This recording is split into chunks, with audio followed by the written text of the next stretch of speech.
Hey, what's happening, citizens of the Craftiverse? It's me, Tinu, and welcome to Cajun Craftastrophe, and let me show you what we're gonna do today. In part 1 of this series, I sculpted up these two figures. I tried my hand at carving some Super Sculpey and got these guys painted up the way I like. And now I just need a place to put them in. So let's get our craft on. I did a rough 2D mock-up in Photoshop of basically how I want my 1950s retro kitchen to look. Then I went and downloaded some reference photos of similar kitchens and things that I like to use as a starting point. I sculpted this guy and this other worm figure in part 1 of this series, and as you can see, I've cut out a wooden base. Alright, let's cut out some walls.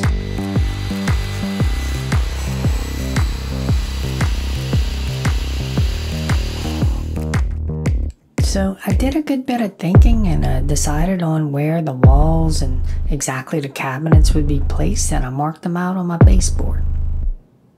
I'm cutting some foam insulation that I picked up at a hardware store. It's that Pink Panther stuff. Hey Tinu, tell them about your sponsor. No, Daddy, it's too early in the video to start talking about a sponsor. Look how smooth this edge came out with my foam cutter. And you wouldn't have a foam cutter without your sponsor, so I think it's time to let the cat out the bag. Nope, cat stays in the bag. We just sand and foam. Fine. Here's a rough layout of most of the main kitchen parts, with a small dividing wall, countertops, and a back wall.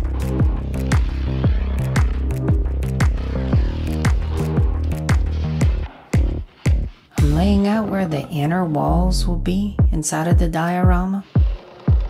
These holes will be used with some skewers for extra reinforcement. Wait a second. First no sponsor, and now you stealing my shish kebab sticks? I bought these shish kebab sticks at the store. Well, they look like mine. Well, all shish kebab sticks look alike. Why you sound so defensive? I'm not. You accusing me of stealing. Tinu, you know how passionate I am about shish kebab, so... I added my shish kebab sticks to the bottom of this wall to give it some extra reinforcement. A shish kebab right now would hit the spot. I'm adding some PVA glue here. That's just regular Elmer's glue. So this is gonna be the kitchen cabinet. Let's use a little bit of tape to kind of hold it in place while the glue dries. And we're gonna weigh it down with a couple of books. Millennium Running. I saw that movie. It's not Millennium and it's not a movie. 2 days ago, Cinemax saw it. Mixed reviews. You know, now might be a good time to talk about the sponsor. Hey, now you cooking with gasoline. Ladies and gentlemen, this brand new foam cutter that I'm using was bought for me by my sponsor. Let's hear a few more words about their wonderful business. Clams, clams, clams. Come down to Claude's Clam Closet Discount Seafood. Are you a cheapskate who doesn't like to overpay for shellfish? Well, who does? You'll feel right at home at Claude's Clam Closet. Bring in any food, animate or inanimate, and we'll throw it in the deep fryer and see how it tastes. That's Claude's Clam Closet. Remember, you ain't tried it till you fried it. Claude's Clam Closet, open most weekdays when I'm in the mood. Hey, that was awesome. Now all I gotta do is sit back and let the cash roll in. Why is it considered discount seafood? Well, not all the seafoods can make it into the really fancy restaurants, and sometimes not even into the really crappy ones. I don't get it. Imagine this. A seafood truck breaks down and is stuck on the side of the road for 19 hours before they can tow it back to the shop. That whole time, the cargo area is baking in the sun. So it's more like a petri dish than a refrigerator. What are you gonna do? Take the losses as part of doing business? Bam! You sell it to me, and I use the one thing that can save any food. A marvel of technology known as the Fry Daddy. This all sounds completely unsafe. It is 100% safe. Dad, 2 people got sick last week. In the grand scheme of things, 2 people is just a blip on the radar. You've only had 3 customers. Tinu, are you trying to run me out of business? No, that's gonna take care of itself. Hey, sounds like Claude's Clam Closet has some customers. Oh boy. Uh-oh, it's the health department. Turn off the lights.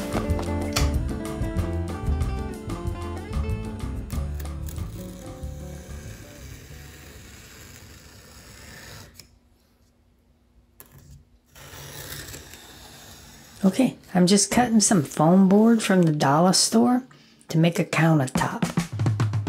And I'm gonna glue it on with PVA glue to the foam insulation that I cut earlier. Plop. Cutting out a piece of cardstock, and it's gonna overlay over the foam board. This is gonna be a door. So I use graph paper to lay out the design. And then I laid that over some polystyrene, and I'm cutting out the, I don't know what they call it, the door design. I added a little bevel to these panels with sandpaper, just to give it that realistic look.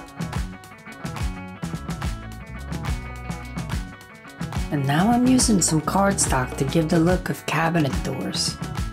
And I'm using PVA glue on the outside and super glue on the inside so it sticks right away, but then has a permanent bond on the edges.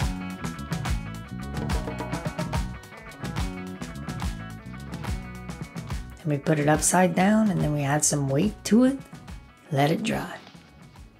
It's good to have books around. If you've never read one, you should give it a shot.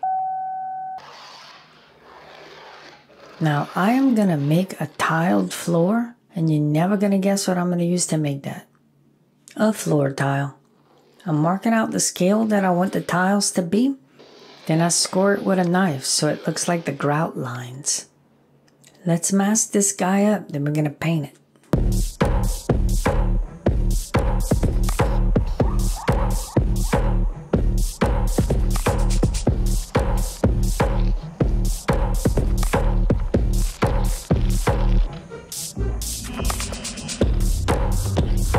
I bought these picture hangers, and I'm sure you're thinking to yourself that I bought it to hang some pictures, but no. In fact, I think this thing's gonna make a perfect little sink.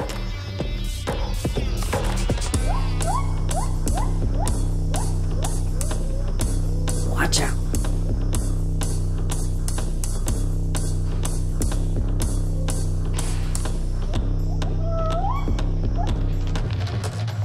We're not gonna let these picture hanging nails go to waste. They make perfect little cabinet handles. Look at that. My friend Volt the robot got me to try some Cosclay, and I gotta admit, this stuff is fantastic because you can sculpt it just like Super Sculpey, but after it's baked, it's flexible, which means it's gonna be strong. So even if you hit it with your hand or drop it, it's not gonna crack or break into pieces. So I really dig Cosclay. Look at that, looks like a faucet. Oh yeah, if you like this channel and want to support it, consider joining us on Patreon. We have some fun there.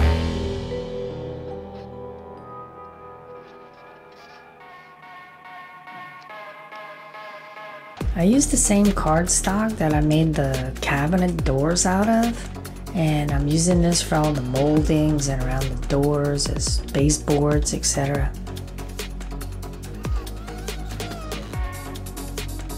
And once it's painted, it should feel pretty realistic.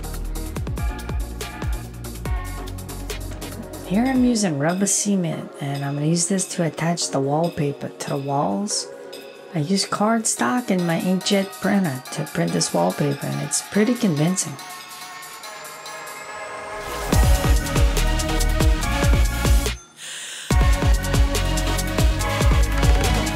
Now, I got all the big stuff in. I got the main layout and a lot of the details in, but there's a lot more that's left to do, but I'm gonna have to do that in the next video.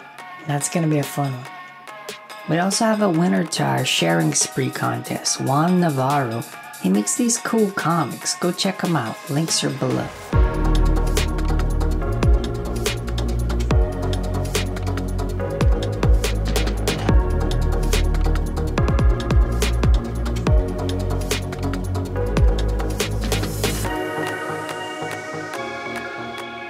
Hey, why are you still watching the credits?